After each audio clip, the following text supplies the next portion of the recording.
Hi there and welcome to the briefing room. I'm Rick Klein, joined here by Catherine Fole. There's a whole lot to get to today, including some White House staff turmoil and orientation day on Capitol Hill. But we want to start with the top story everywhere today. Our colleague Rebecca Jarvis joins us now from New York City with a very special guest who might be familiar to some viewers of this program. Rebecca. Indeed, Rick. Thanks so much. Yes, that's right. Two cities took the cake today in Amazon's Great Bake Off. New York and Arlington, Virginia, named the two new places for Amazon's HQ2. They'll get to split between them 50,000 jobs and $5 billion in investment. And our special guest today joining us to discuss is Jay Carney, Amazon's SVP of Global Corporate Affairs. Great to have you with us, Jay. Thank you for having me, Rebecca. It's great to be on. So let's talk about this. This process lasted over a year, 238 communities. Why did you end up splitting it between two? Well, we began the process thinking that we would find the location for our second headquarters, that we would create 50,000 plus jobs in that city and bring about $5 billion or more in investment.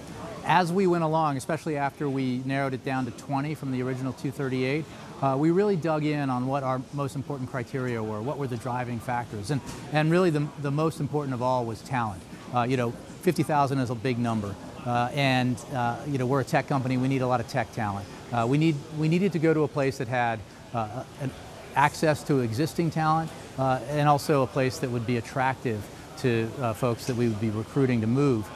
New York and Washington both fit the bill. The reason why we decided to split it in two is because we knew we would have more success recruiting and getting that talent if we divided it in two, rather than trying to find or bring 50,000 new people to one location. New York and Washington both have existing pools of tech talent.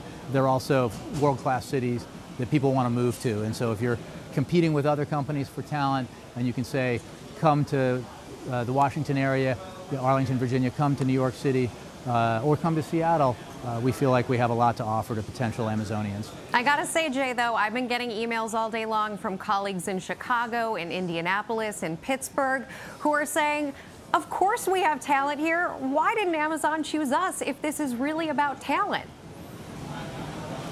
Well, it's scale. I mean, 50,000 is a lot. Let me put this in perspective, and 25,000 is a lot too. The average size of a top Fortune 500 company, top 10 even, headquarters is about 11 or 12,000. So each of these will be double the size of that average, not counting the 46,000 folks we have here in Seattle. And we're a tech-heavy company. We need technology folks to fill these positions in these corporate headquarters, and there's a lot of competition for that talent. So the scale that New York and Washington offered was important. The pool of existing talent, the breadth and depth of that pool, and also there's no place like New York, there's no place like Washington. When you're trying to convince people to come join you at Amazon, that's a real attraction. So it didn't feel like you could get to scale in these other cities. When it comes to New York and Arlington, when it turned out they were going to split this between the two, did any of the tax incentives that they originally offered come off the table? Well, they were cut in half. I mean, that's how it works. These are performance-based incentives, widely available to any company that would pursuing this kind of investment. Nothing new or particularly special about it for Amazon.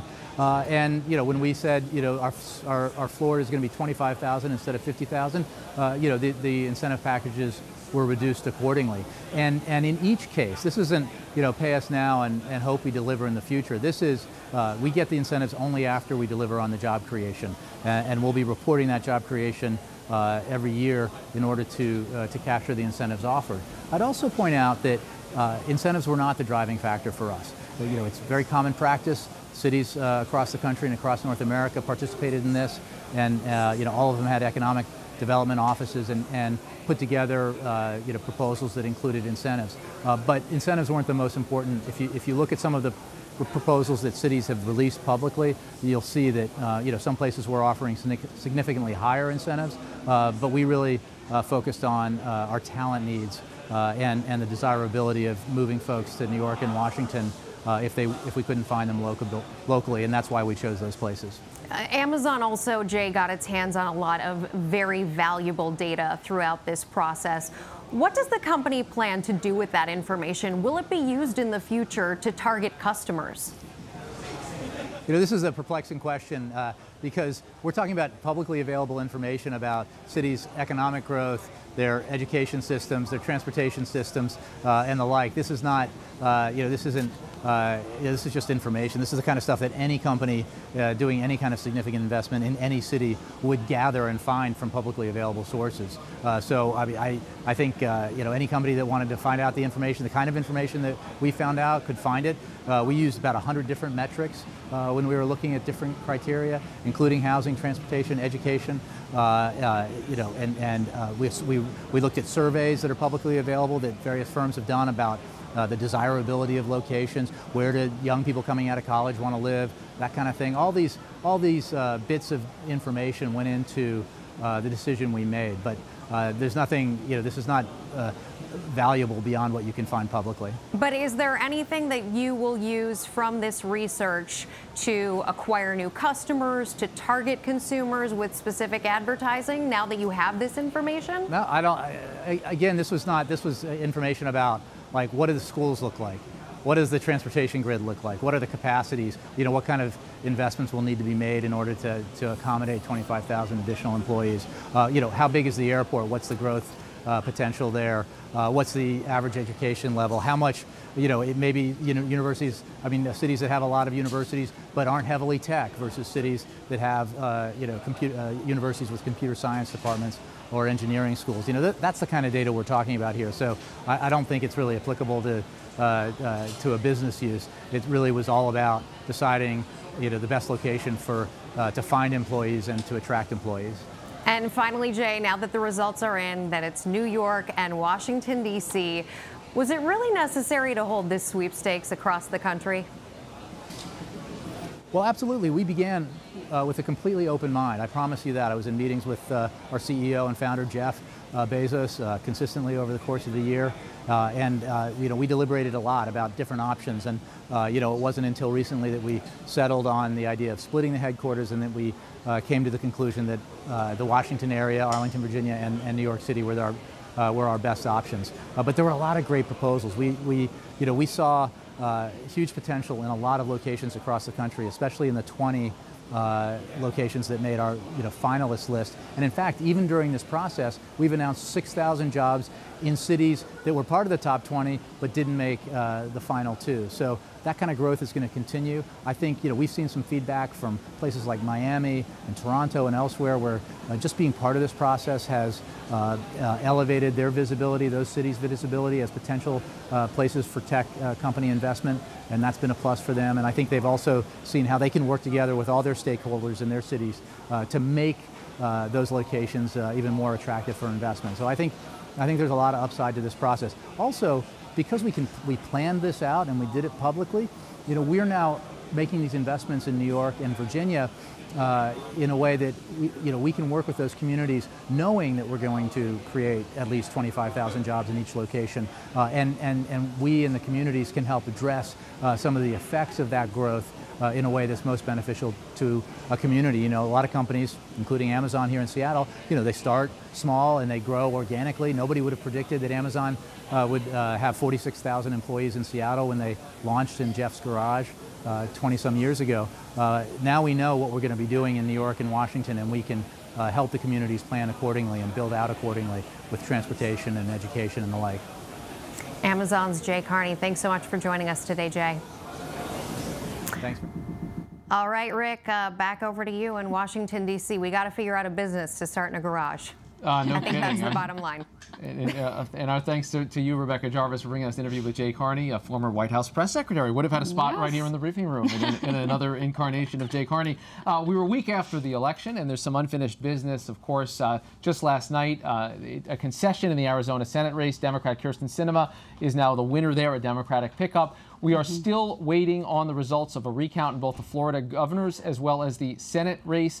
President Trump, Catherine, just today putting some pressure on Bill Nelson to resign, to concede, saying, what's taking you so long on all of this? Even as we wait on the results of this recount, we could be days and days away. Yeah, and just even, Rick, just even this week, he's pushing these claims of voter fraud, and you're right. His most recent tweet was, when will Bill Nelson concede in Florida? So. To be determined. Waiting on that. Bill Nelson was on Capitol Hill today, along with other members of Congress. Congress whirling back to gear. But we want to check in on Georgia because there's another big race there that has still not been finally determined. Our Steve Osunsami has been on this case since the beginning, covering this race every step of the way. It's been a long week, although the margin's still not favoring Stacey Abrams. What's the latest, Steve, in terms of the deadlines that we're going to see coming up in the next couple of days? So the deadline to certify the election has been moved by a federal judge to this Friday. It was supposed to be today, but because of a lawsuit from folks on the blue team who have sued to get more absentee ballots counted, some ballots that have been thrown out, that deadline has been moved to Friday. The Abrams camp is in court now today arguing over provisional ballots. Those are ballots that they give people who have issues when they come to the polls. They want more of those ballots counted. Now, the Abrams people just held an on-the-record phone news conference where they announced that they believe that they are 20,595 votes away from forcing this race into a runoff. That's their numbers. The Kemp folks have a different look at things. If they can somehow make up that total through these provisional ballots and absentee ballots, they think that will be enough to officially force this race into a runoff. And keep in mind, a runoff happens December 4th. That is just about 3 weeks from now, and they're in court now still busy fighting this out. And Steve, how realistic do we think it is that that kind of ground can get made up? We haven't seen the gap close, and we have seen the Kemp numbers hold pretty steadily above that key 50% threshold since election night. I think it's possible, but I think it's unlikely. The Abrams people point out that there are new votes that have been counted every day, and they're right about that, that some of these counties, which frankly need to do better about running their elections, counties that she won, are finding new votes every single day. But they're not finding tens of thousands of votes, the type of number that you would think that would make it absolutely clear that she has the ability to force this race into a runoff. But anything is possible. Extending that deadline helps Abrams because it gives counties that voted for her, counties that are favorable to her with more support, time to perhaps find more absentee votes, count more absentee votes. One of the things that the judge has already ruled is that absentee votes that have birth dates that are incorrect, those now are being allowed to be counted. And so a ruling like that on provisional ballots could also help the Abrams people. But the Kemp people, of course, say the math is decidedly in their favor. And as Matthew Dowd once said so brilliantly, the person who is in the lead, which right now is Kemp, he has the advantage. All right. Our Steve Osunsami down in Atlanta for us, a rainy day in Atlanta. Thank you so much for joining us. Catherine, let's get to some White House stories. You reported earlier today about a possibility of a shakeup. Things got even more interesting since then, but let's start with your reporting on what the possibilities are now for a shakeup that could involve cabinet secretaries, maybe even the White House chief of staff. Yeah, so we have been here before. We're talking about staff shakeups a lot. You just saw Jeff Sessions left a little while ago, but now the focus is on the President's Department of Homeland Security Secretary Kirstjen Nielsen. The two have sparred, the past few months over immigration policy. Specifically, there's been yelling matches in the West Wing. So he's considering removing her from that post, but then has also revived this talk of his chief of staff, John Kelly. Now, you remember we reported that Kelly said that he would accept the president's offer to stay through 2020, but the president is now eyeing someone else's chief of staff, his vice president.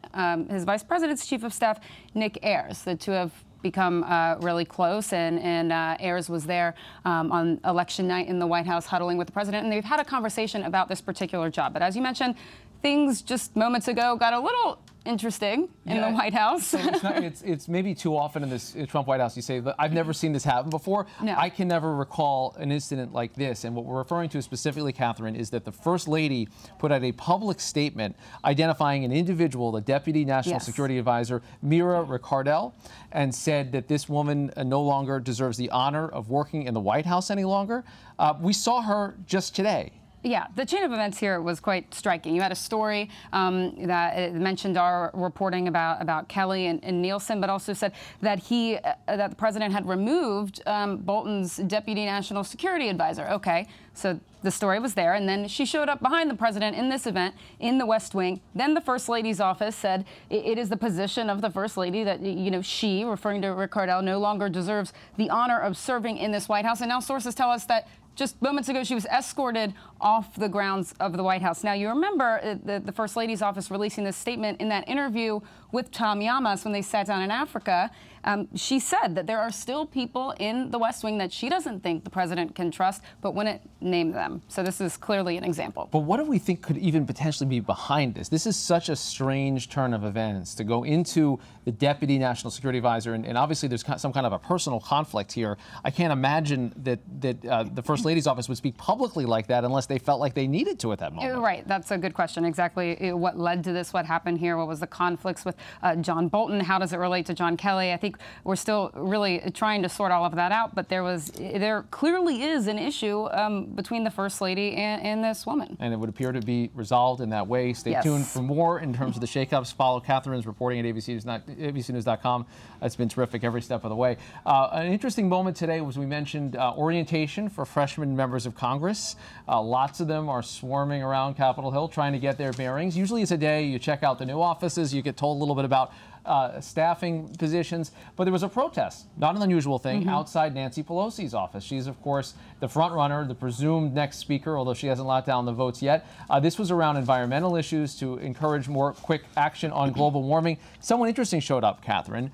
Alexandria Ocasio-Cortez, now the Congresswoman-elect from the New York City area, from Queens, New York. She was right in the middle of this group. There were more than 50 arrests. She was not among them, but she was lending her voice and her presence to this group of protesters. As you see right there, quite an image for a Congresswoman-elect outside the office of the House Democratic leader. Right, just a remarkable, striking photo. You see her there in the middle of the protest speaking, but this comes as many senior Democrats have said they plan to support Pelosi in her bid for speaker, but at least I think there's, what are we up to, 5 new members and 9 returning members at least who say they don't plan to support her. We know, there's some reports behind the scenes that she's making calls and working the phones, but she still thinks she's 100% confident. The numbers are not there yet. She's got a couple of weeks to work it out. The House leadership elections actually occur a couple of weeks from now, right after Thanksgiving. Interesting, she gave an interview to CNN, Pelosi, where she says that she's there in part to make sure that women don't get pushed around. That is quite a card to play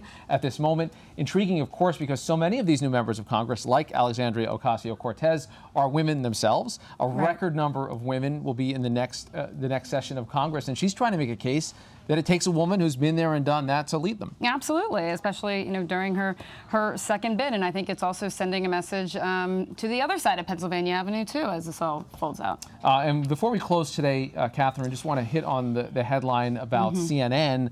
A lawsuit has been filed by CNN on behalf of Jim Acosta, trying to reestablish his credentials. This is a serious lawsuit. You read it, you look at it. Ted Olson, the former Bush Solicitor General, was talked about as maybe joining the White House at one point. He is working with CNN on this, and this is a serious issue that they're raising here around due process. It is, and in the lawsuit, they're suing Trump, Sarah Sanders, Kelly, the Secret Service, among other people, and it's a very serious issue. And I think it's also important to note the shifting statements in a way that have come out of this White House. They've defended Jim's behavior, or they defended the intern's behavior, who tried to take the mic, but originally said that he had put his hands on the intern. They're kind of shifting their statement in a way, saying he, quote, physically refused to surrender the mic. But in the lawsuit that Olson filed, that CNN filed, they're just defending his First Amendment right here. So it'll be interesting to see how it all plays out. That news conference gearing up for a fight. That news conference was just 6 days ago, if you're out there scoring at home. Can you believe that? All right, that does it for today's edition of The Briefing Room. We're going to have a lot more at abcnews.com. You can download the ABC News app. For Catherine Folders, I'm Rick Klein. Catch us next time.